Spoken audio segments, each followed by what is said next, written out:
வணக்கம், இது crime time. நான் பாலவேல் சக்கரவர்த்தி. விருதுநகர் மாவட்டம் அருப்புக்கோட்டையில் தங்கையின் கணவருடன் ஏற்பட்ட திருமணத்தை மீறிய உறவு கொலையில் முடிந்துள்ளது. பெண்ணை காட்டுப்பகுதிக்கு அழைத்துச் சென்று கழுத்தறுத்து கொன்றவர் சிக்கியது எப்படி?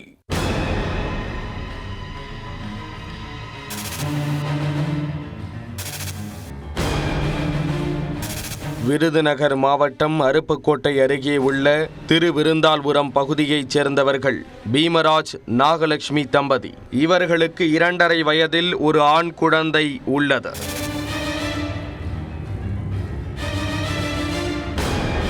கணவன் மனைவி இடையே அடிக்கடி பிரச்சனை ஏற்பட்டு வந்த நிலையில் கடந்த வியாழக்கிழமையன்று காரியாபட்டி நெடுஞ்சாலை அருகே காட்டுப்பகுதியில் நாகலட்சுமி இறந்து கிடந்தார்.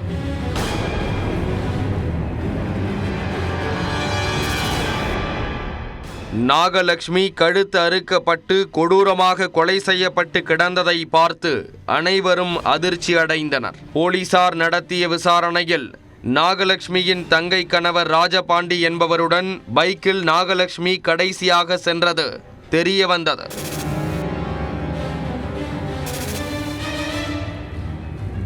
மதுரை அருகே தலைமறைவாக இருந்த ராஜபாண்டியை பிடித்த போலீசார் அவரிடம் நடத்திய விசாரணையில் பல அதிர்ச்சி தகவல்கள் வெளிவந்தன.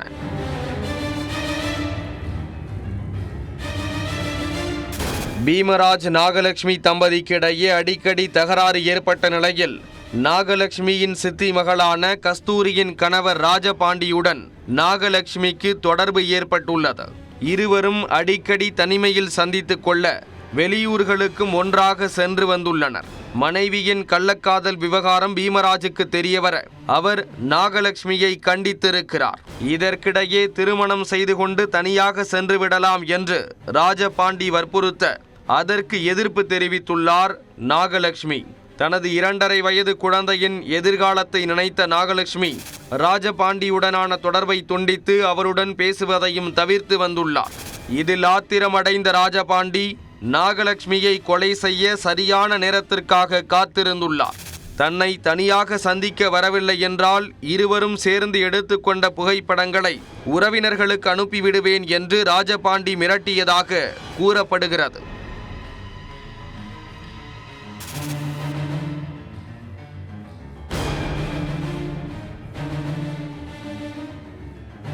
இதனால் அதிர்ச்சி அடைந்த நாகலட்சுமி ராஜபாண்டியுடன் பைக்கில் காரியாபட்டி நெடுஞ்சாலை அருகே காட்டுப்பகுதிக்கு சென்றுள்ளார்.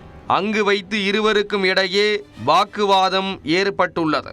ஒரு கட்டத்தில் அங்கிருந்து செல்வதற்கு நாகலட்சுமி முயற்சி செய்ய ஆத்திரமடைந்த ராஜபாண்டி தான் மறைத்து வைத்திருந்த கத்தியால் நாகலட்சுமியின் கழுத்தை அறுத்து கொலை செய்து இருப்பதாக போலீசார் தெரிவித்துள்ளனர்.